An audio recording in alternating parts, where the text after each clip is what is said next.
Join me to invoke the name our teacher 3 times. Namo Sakya Muni Buddha. Namo Sakya Muni Buddha. Namo Sakya Muni Buddha. Today I want to review with you how we study Buddhism, okay? There's 3 ways to study Buddhism. The first one is the auditory wisdom. What means the auditory wisdom? When you go to the temple, go somewhere, you have a Dharma teaching. You listen to that, you get a little bit of the information, you develop the auditory wisdom. Or you do the chanting. When you do chanting, really you hear your own voice. You hear it. And the more you chant, the more you understand it. It takes time. I remember when I was young, okay? We go to elementary school. We develop the auditory wisdom too. You know, we first learn, we were just very young, go to the school, the teachers, the song, the teachers, to memorize the lesson. We develop the auditory wisdom. So we do the same in the temple. So you set the benefit when you go to temple. We help each other. We listen to the Dharma talk, and we chant it. And the more you chant it, the more you develop auditory wisdom. The second one is the reflective wisdom. What's the reflective wisdom? Sometimes, you know, like the Dharma teacher says something, it maybe it's not true yet, maybe his opinion, or maybe he said it wrong. So we have to reflect on that. For example, if we say impermanent, okay? We say that things impermanent. If things truly is impermanent, is something is not impermanent. So reflect on that. If you see that, something is not impermanent, we said maybe you say something wrong, so we didn't accept it. But if you see that, you think, you reflect that, everything is permanent. You said, you tell me the truth, so I can believe it. For example, said, people are impermanent. He said, no. Some people, they are permanent. He said, you think about that? No. Everybody die, okay? No matter who they are, okay? They die, okay? Buddha died, Jesus Christ died, everybody died. So I said, okay. Everybody, all the sentient being, the impermanent. So I said, that's the truth, you can believe it. So we develop the reflective wisdom. So Buddha tells something, he said, don't believe what the other people say. Even he or she is a high authority. They tell you something. You use your reflection to think about that. It's true or not true, okay? You then accept something that will be given to you, okay? So, because you're intelligent, Buddha says that you're intelligent. You're inherently intelligent. You have a Buddha nature. Use your mind to reflect on that. So don't believe that people tell you, even is a professor, even is a teacher, something. No, don't believe. You just to do reflection, find out if it's true or not true, okay? If it's true, we can accept it. It's ethical to you. And say that, it's true. So it's a reflective wisdom. The last one, the practical wisdom. You need to practice. The more you practice, you develop the practical wisdom, okay? If you don't practice, you don't see it. So practice make it good. The more you practice, the more you find out it. and you help yourself, you advance it. Okay? You have to make the effort. Okay? Nobody can do that for you. Like you study in school, okay? Your professor, your teacher give you something, just the initial thing, step, but the next step is yourself. You need to make the effort, you need to practice, and you find out, and you develop more knowledge. You have more knowledge, so you have practical wisdom. So that's the way we do it in study Buddhism. Everything depends on yourself, because Buddha say that you are very valuable. You have intrinsic value. You have a Buddha nature, or you call it awakened nature. Everybody, all of us, we have it. Sometimes we don't believe we have it because we lower ourselves. That no, I'm not that smart. I'm not that up to that. No, you are. Okay. If you trust yourself, that I have my intrinsic value. I have my awakened nature, my Buddha nature. I can reach that level. You remember Buddha say that I'm the Buddha. You are the Buddha in the future. And that means he's an awakened person because he practiced and he advanced it. And you can do the same, okay? You can be a Buddha the same. Buddha is an awakened person. It's not like the other religion, a deity. The other religion is that the deity is the highest level, okay? Nobody can reach that level, okay? I become God, I become a deity. So you can reach my level. I'm super being. You look up me and I give all they have to do. In Buddhism, not that way. In Buddhism, Buddha said now, we all equal, okay? We all have that potential. We all have that ability. We can do it ourselves. So, you see, it's very democratic. It makes sense to us, so we advance it. And even the young kids, they have their Buddha nature. Old men, young men, we have the same. We have Buddha nature. We all equal it.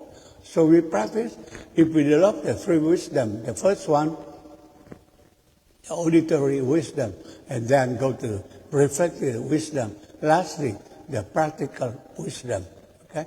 If you do that, you will advance and you reach the level sooner or later, because we are human beings. We go to cycle birth and death, but you advance it can go reach the point. You get alignment. You get out of the cycle birth and death. It takes longer. It's more difficult, but we can do if we practice it. If Buddha can reach the level of get out the level birth and death, we can get it if we try our best to do it. One of these days we can get it, and we get out of the cycle birth and death. We don't come back to the cycle anymore. If we go back to the cycle, that we are human beings, okay? We decide that I want to go back to be human being again, you can do it. Or you lower ourselves. We didn't go to human being level. We could go to animal level, okay, lower. If not, we go to vegetal level. So it's a cycle, reincarnation. Reincarnation is real, it's true. You see, in life, everything's reincarnation. You see the water, okay?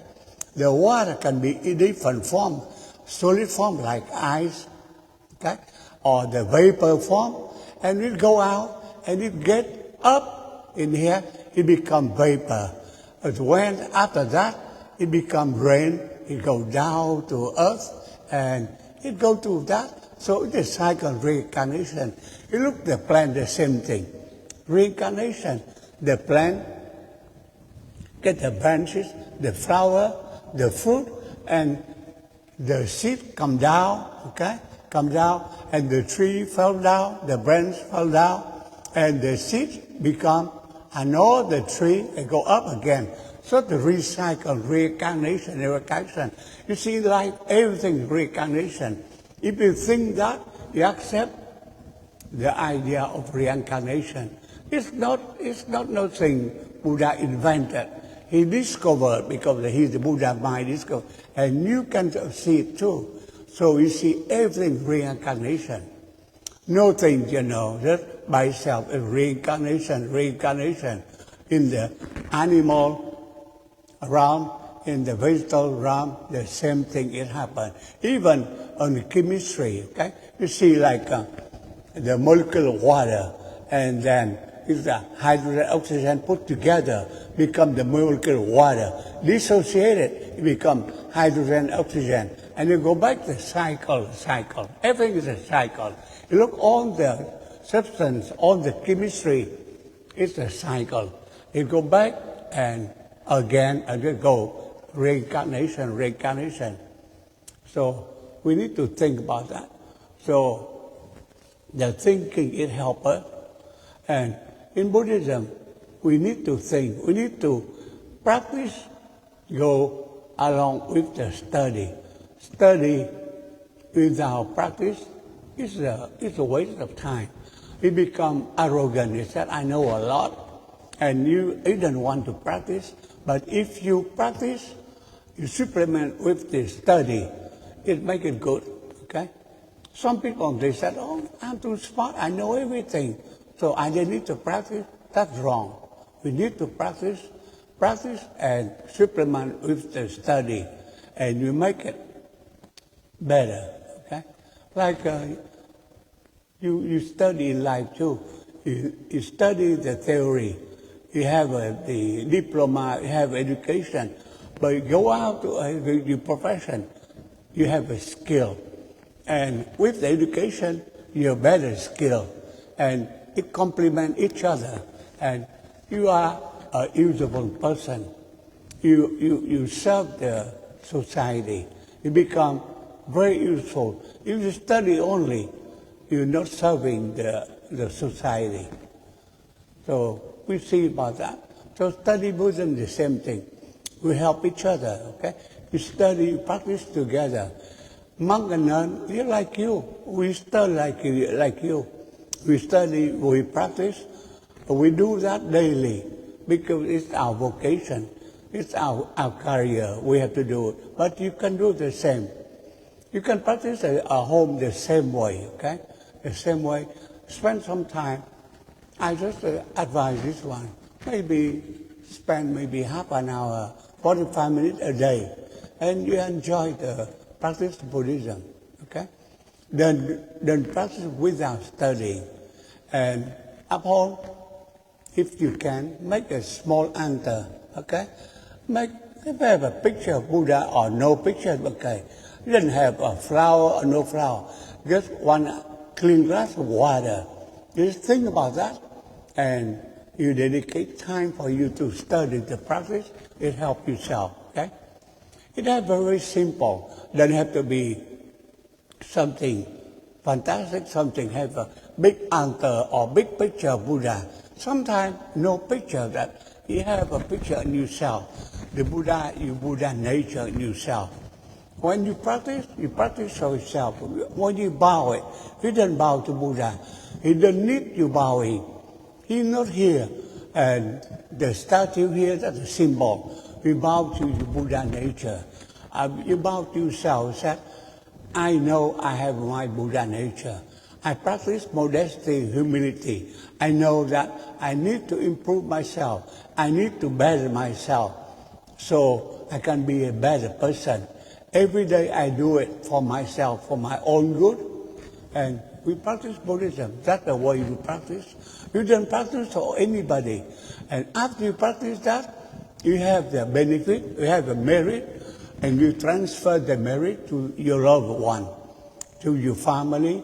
And next step, to the people you don't know. And last one, the people, they're not good to you in the past. They antagonize you. Doesn't mean they are your enemy. You're a good person. You don't have enemy. But some people, for some reason, their personality is something. They antagonize you. But you help them anyway. Because your example, your attitude, your action, slowly they will see it. They will appreciate your behavior, your action, and they change themselves. Sometimes you see them chant it, but it takes time for them, and sooner or later they can chant it. You see, Devadatta, he's the best guy, but after that, he chanted. And later, he became a Buddha himself. First, he antagonized the Buddha. He tried to kill Buddha. He did everything to talk bad about Buddha. But Buddha never called him an enemy. He called him, he's my teacher. He teach me how to become a better monk. Okay? He never used a bad name to call Devadatta. Like in the Christianity, we have the same. If some guy, like a Satan or something, they're bad people. But Satan helped to have a better Jesus Christ. Okay? And they have a saint. Besides Satan, we have a saint. And besides Devadatta, we have Bodhisattva. In life too, in society, 80% people, they're very good, 20% they're not good. But the 20% is a minority, okay? 80%, the people, they are good. They can make the world better. They can make the world good, okay? I could see now we have war, but sooner or later we have a peace. War is temporary only. We don't war all the time. Now we have war between the Israel and Palestinian, but sooner or later it stops. Okay, we'll have peace again, and the whole world will be peaceful. Okay, the war is a momentary. We pray that get over that. So no more war between Israel and Palestinian. Sooner or later they have to stop. They have to stop the killing. They cannot go to killing. They kill 1,000 people now, but they cannot kill the whole nation. Impossible. Cannot kill too many. They have to stop. Okay? And we hope that they will stop. We pray for them. They get awakened and they stop the killing. That one I talked to today about the practice Buddhism. Do some thinking and apply to your daily practice. Okay? And Buddhism, you need to practice every day, like meditation or practice mindfulness. You practice every day. Okay? Everything you do, you be mindful. Okay? If you drive, you're mindful. You become a very good driver. You become a defensive driving. Okay? If you cook, the ladies cook, you pay attention what you're cooking. The family enjoy your cooking. And you enjoy it too. You're very proud of your cooking. Everything. If the kids, they go to school, they study well, they have good results, they make them happy, make the teacher happy, make the parents happy. So everybody have that good side. Okay? The bad side is very minimal. The good side is the maximum. So we think that we see the world is very pretty. People, they're good. Big Buddha teaches us the cosmos is good, is pretty. The world is pretty. People, they are good. Basically, people, they are good. So we think about positive. Have nothing negative. Okay? The negative is the minimum. The positive is the maximum. We think about that and we live a happy life. Okay? Practice Buddhism make you very happy. Okay? Buddha teaches us to be happy, to stay happy. That's the good point about the practice of Buddhism. And practice make it good. That's my talk today about the practice of Buddhism. If anybody have any question, I try to answer your question.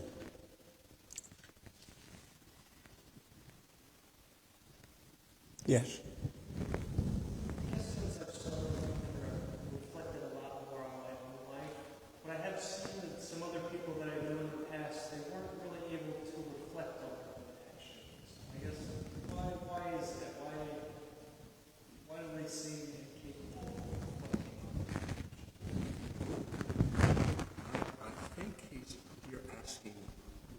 some people find it hard to reflect on their actions. Some people have an inability to reflect on their actions and see if they're helpful or not. Yeah, they did not practice the awakening, okay? Really, frankly, all people are intelligent. Some people, for some short time, they have a lot of hindrance, a lot of problem. It blinds their mind. They didn't see it. But sooner or later, with the environment, with the good people around, they will be awakened, okay? Just be patient. For example, you go to school. Some students, they're not smart. They study very slow. Doesn't mean they cannot study. It gives them time, okay? We, the better student, the good student, we have to help them. The teacher help them, the friend help them. Sooner or later, they will study better. So the bad people too, okay? Sometimes you see them as if they are bad, but you look them at the positive part of their part. You see they have something good among them. You see this one. Among the very cruel people, they kill, they do everything to hurt the other people, that they still love their family. They still love their mother, their father, their children. You can see the bad guy, the gangster in Mexico, they go back to the city. So they see their family, they get caught. And why? Because they still have their love in their heart, okay? They still human beings, even animals, you see, animals, they kill, sometimes they kill for their food to eat, but they still love their family. They still have, you see, so frankly, everybody has something good in their heart, okay? Sooner or later, they get awakened. So if we, the good people, we need to help them. How we can help them? Treat them like equal to you, okay? And see them, their good part of themselves. And we then pay much attention at the bad part they have, okay? Sooner or later, they will change it. Because inside themselves, there's something good. It's the natural. And you see that goodness is natural. Badness is very artificial. You listen to the kid when they're young, they're very kind. You see all the young kids, they play together. Black kid, color kid, white kid, they love each other. They don't discriminate. When we grow up, we get adult. We see, oh, I'm white. Oh, you're colored people. Oh, you're low. I'm rich. I'm educated. You're uneducated. We discriminate. We hate each other. But when you're young, we don't have that. So because initially, our good heart, we have it. We grow up, society teaches us how to hate each other, how to discriminate, how to see the difference. But deep down in our heart, we have the same goodness. Okay? Did I answer your question? Any other question? Because the lives are very, very pretty. Okay? People, they are good. Okay? If you see it, you see life is so precious. Okay? Buddha said one thing, this thing that be born as a human being is a blessing. To meet the Dharma, you know the blessing. Okay? So the blessing is not. You are born as a human being, you are very blessed. If you are born an animal, they don't have a capability, they don't have a mind, intelligent human mind to elevate themselves. They have the feeling, but they don't have a higher feeling like a human being. So we can improve ourselves, elevate ourselves. We are very blessed to be human beings, okay? Animal too, They have everything very, very produced and do everything, but they not reach the level of animal level. So they have to go to next step, the evolution, to be born as an animal, and then the last one, a human being, to reach our level. Any other question? Yes.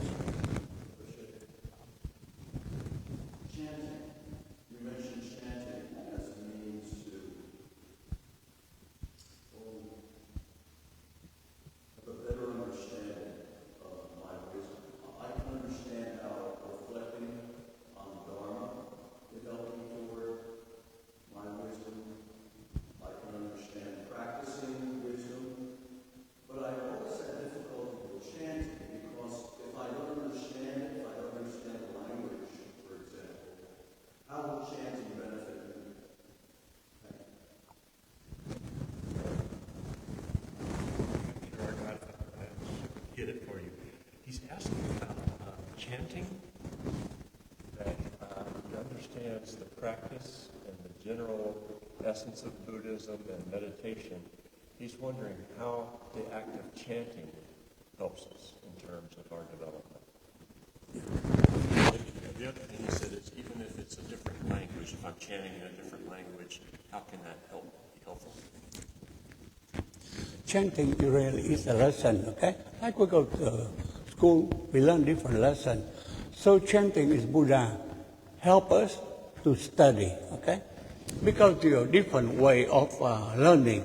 Some people, they learn by, like, they have some school, they transfer between teacher and student. Like, for example, when Buddha first teach about meditation, he just keep one flower in the hand and he smiled. And Mahakasyapa, he smiled back. The direct transmission between Buddha and Mahakasyapa, not everybody have it. Like, for example, when you go to school, sometimes, you have a connection for some reason between you and your teacher. Only you and your teacher feel it. And you have a love between you and your teacher, like your family the same way. Some people, they love their parents. Their direction, transmission, the love from the mother to the children. It's a transmission. Nobody can see it. Nobody can feel it. Only the mother or the father or the children, they feel it. It's direct transmission. But Buddha says this one. Buddha, he's a good teacher. What he do? He have a sutra. He had a lesson. So he teach people how to chant it. To chant is what? The practice it. You review the lesson. What Buddha said, you chant it. The more you study, the more you understand it. Like you go to school, many of you professor, they give the teaching, oral teaching, or the teaching in the blackboard, they write it. But in the same time, he give a lesson for all of the students to bring the lesson home to study. Some kids, they study just by looking at the lesson, they know it. Some kids, they chant it, recite it. They have the rote memory, they understand it. So the chanting is the same way. The chanting is Buddha help us a lesson. He want all of us, the smart one, the average one, the slow learner, we all learn the lesson. The more we learn, the more we understand.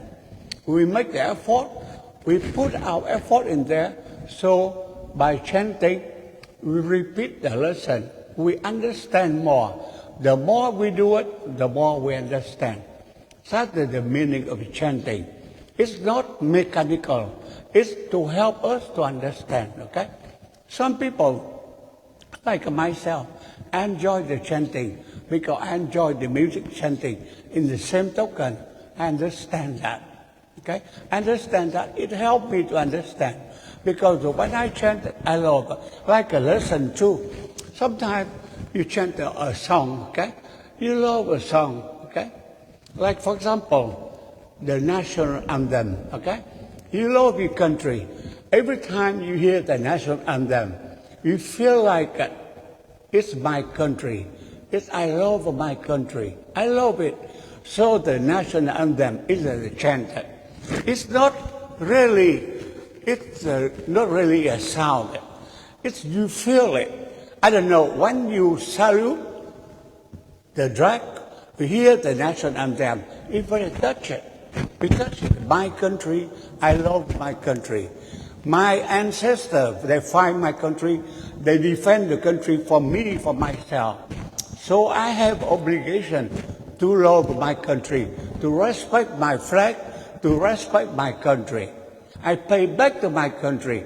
So that's the chant, that's the song, that's the national anthem. So the chant is the same thing. I don't know if I answer your question.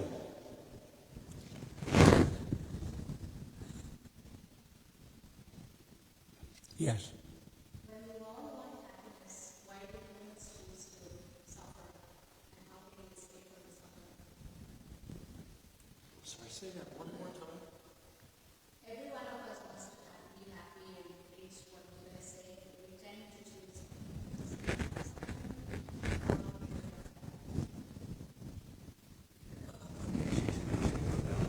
How we escape the suffering. How we escape suffering. Essentially, that's how we set that aside. Buddha teaches life is suffering, okay? Suffering is not physical suffering or mental suffering.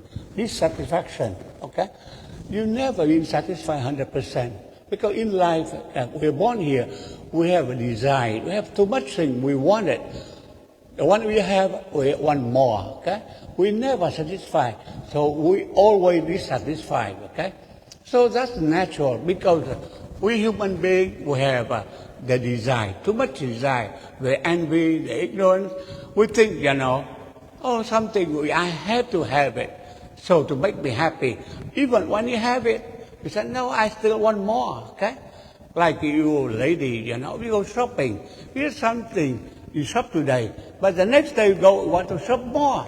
You never stop shopping because you are a lady. You love shopping, okay? There's nothing wrong with that, but that desire. You're not satisfied. So if I call that, I call it suffering. But really it's not suffering. It's a dissatisfaction because our desire, because we are human beings. We have too much desire. So suffering is the one we get it, and we do it ourselves. Okay? Only time you don't suffer, then satisfy, you get out of cycle of birth and death, you become a Buddha Bodhisattva. They said the Bodhisattva, they didn't have any karma. Because karma, you have cause and effect. You have good cause, good effect, bad cause, bad effect. When they are Bodhisattva, they have no cause. So they have no effect. So they said the Bodhisattva, the one, they don't have a karma because they don't have any cause. Even the good cause, they don't want it. Okay? They have no cause whatsoever. We, human beings, we want karma, we want good cause, or good effect. So we still have a desire. When we become Bodhisattva, no more cause, no more side effect, no more karma. That's the Bodhisattva. Okay?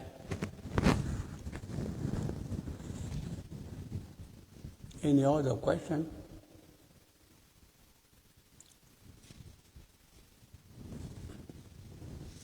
Okay. If you have no question, we transfer merit, we go chanting. Namo Sakya Muni Buddha. Namo Sakya Muni Buddha. Namo Sakya Muni Buddha. Any positive coming action we accomplished today, we want to transfer to everybody, wish them the alignment.